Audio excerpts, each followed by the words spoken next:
Bumblebee proved for the Transformers franchise, spin-offs can provide a new lease of life for series that might have otherwise lost their way, even whilst there is clearly still audience enthusiasm for them. And in a slightly different way, Hobbs and Shaw proved that you can expand a cinematic universe easily by just doing the same thing again with everything turned up to 11, throwing in some turbo boosters for good measure. That is, after all, the basic principle of a good spin-off. It allows a filmmaker to pick out something they know worked and deserves more focus, leaving behind everything comfortably for a moment without having to permanently abandon it. That way, you capture a captive audience's attention, but can also give them something hot and fresh in the process. And as long as some of these already announced movie spin-offs end up being more like Logan and less like Minions, we could be in for some real treats. I am the franchise bait of Ash from What Culture, and these are 12 movie spin-offs you didn't know were coming. 12. KRAVEN the Hunter. As well as the upcoming release of Jared Leto's strange vampire comic book movie Morbius, it was revealed in October 2018 that the studio was also looking to expand its Spider-Verse slate with an adaptation of KRAVEN's Last Hunt. Written by Equalizer writer Richard Wenk, there was talk that the spin-off was being planned for Antoine Fuqua to direct, which would be a good call. Little has been announced about it since the initial reports, but the fact that it will be at least inspired by KRAVEN's Last Hunt heavily hints that Spider-Man would have to be involved. Whether that's Tom Holland's MCU Spidey is a different question that might only be possible after a renegotiation of the rights deal. But he's not the only wall-crawling hero of the name out there. Could it be that we will finally get a Miles Morales live-action story after all? 11. Monsters at Work. You could have been forgiven for thinking that Disney's streaming platform, Disney Plus, would be something akin to their distasteful approach to straight-to-DVD sequel releases back in the bad old days. But the behemoth media company are not stupid. They know they have to use their blue-chip properties to sell subscriptions for launch day one. Alongside their MCU shows, they're also using Pixar characters to bring in subs, with a Monsters Inc. universe show called Monsters at Work coming in 2020. Whilst 5 members of the original cast, including John Goodman and Billy Crystal as Sully and Mike respectively, it is still being called a spin-off because they won't be the main stars. That accolade goes to young, eager mechanic Tyler Tuskman, played by Ben Feldman. Some 6 months after the original movie's end, he attempts to get promoted to laugh floor duties alongside Mike and Sully.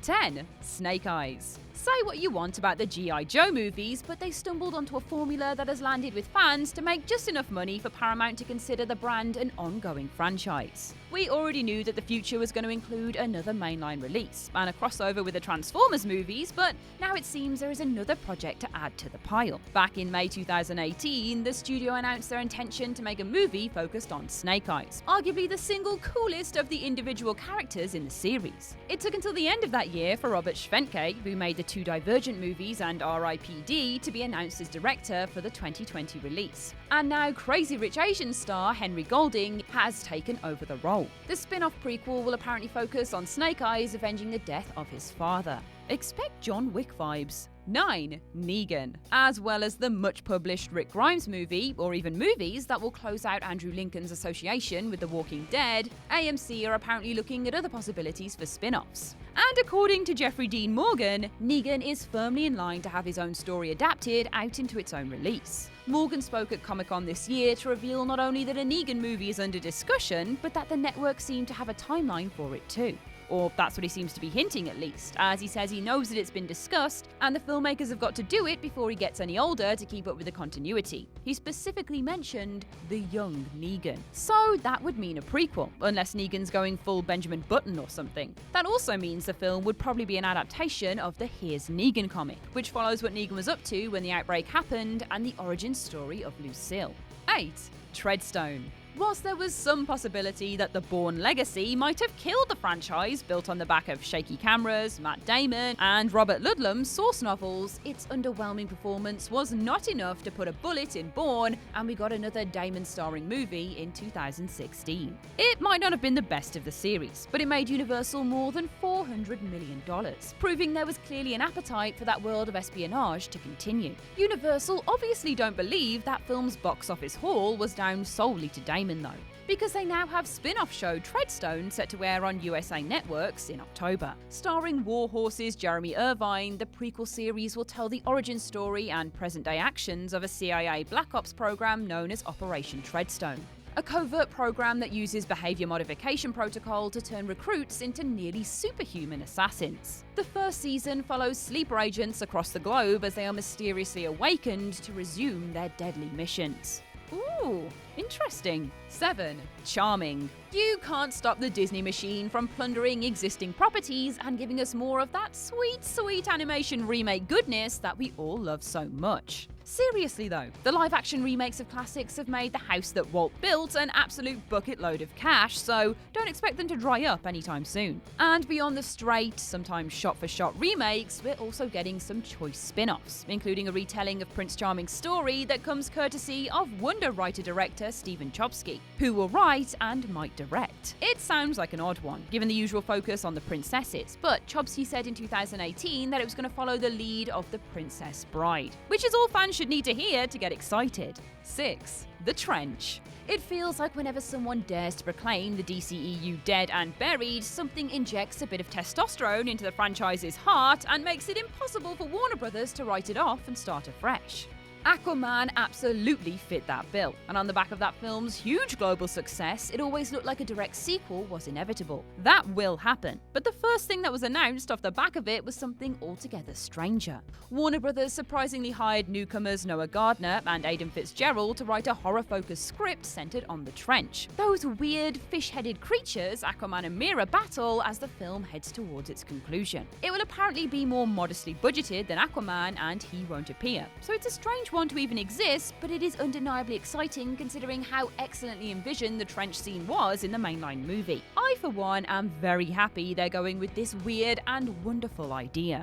5. Werewolves. Walt Disney are apparently currently concerned that his new Hitler-starring comedy, Jojo Rabbit, might be too edgy for them. It feels like whatever Taika Waititi touches at the minute turns to gold. Well, apart from his mooted reboot/remakes of Flash Gordon and Akira, which seem to have either been cancelled or put on indefinite hiatus. Anyway, on top of making Thor 4, the hilarious director says he is still keen to add another spin-off to his What We Do in the Shadows franchise after the movie inspired a TV show of the same name, as well as breakaway show Wellington Paranormal. Waititi wants to also make a spin-off for the werewolves featured in the original movie called Werewolves. And whilst he's a busy guy right now, he reiterated his desire to make it as recently as May. And you get the feeling it must be coming out in the next couple of years considering the franchise success.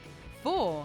Fast and Furious presents Letty. It was strange when Universal announced that they only intended to make 10 Fast and Furious movies with 8 already in the can. But then they revealed their grand plan for an expanded universe, and that led us all to boarding the big dumb fun train for The Rock and Jason Statham's frankly quite bonkers Hobbs and Shaw. On top of that movie and its inevitable sequel, given the tease of more at the end, we're also getting a female-led spin-off too, which Vin Diesel announced on Instagram. In a fairly loaded post, his mention of screenwriters Nicole Perlman, Lindsay Beer, and Geneva Robertson-Dworet definitely suggests that there are concrete plans. Apparently, the film would focus on Michelle Rodriguez's Letty, and would inevitably add some big names, possibly including series veterans Eva Mendes, Natalie Emmanuel, and Gal Gadot. If it follows the model and goes all out again, it will be another strong showing for the hugely popular franchise. 3. Cruella. Another one on the live-action Disney slate, this spin-off for arguably the studio's most iconic villain ever is coming in 2020 thanks to screenwriter Tony McNamara and I, Tonya director Craig Gillespie.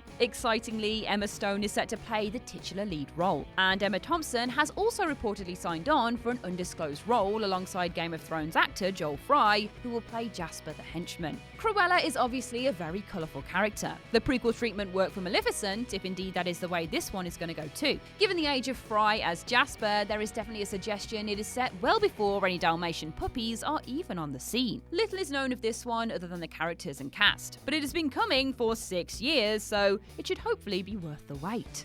2. The Crooked Man. There are few things guaranteed in this world, but you can definitely count death, taxes, and the release of a movie set in the Conjuring universe at least once a year right on in there. Considering how well the creepy individual elements of those movies go over with horror fans, it should come as no surprise that they're continuing their approach to expanding the franchise with more spin-offs. And as well as a sequel to The Nun following La Llorona, which was disappointing but still inevitably very lucrative, Warner Brothers are also working on a spin-off for The Crooked Man. Featured in The Conjuring 2, the creepy boogeyman is coming to the screen again based on a story treatment by James Wan, who will again produce, which is a good sign at the very least. 1. Spider-Women. Spider-Man Into the Spider-Verse might have ended up drawing the lowest box office figures of all Spider-Man movies, but it can also very much claim to be the best of them all too. And hopefully the critical reception and fan appreciation will mean Sony don't cancel their plans for follow-ups. A sequel is already coming to continue Miles Morales' story apparently, but Sony also have laid out plans for a Spider-Woman spin-off that will follow Spider-Gwen and introduce other female Spider-Verse characters, including Jessica Drew / Spider-Woman and Cindy Moon. Lauren Montgomery and Beck Smith have signed on as director and screenwriter respectively as well. Anything that expands that story is very welcome, and Spider-Gwen could mean big bucks for Sony as long as fans come out for the sequel and spin-off a little more enthusiastically, which is all but guaranteed after the stellar impression the first movie has now made. And that's our list. Which spin-offs are you most excited for? Share your thoughts in the comment section below. I've been Ash and this has been What Culture. Don't forget to like, share, subscribe and always line your baking trays before putting them in the oven. Thanks for watching.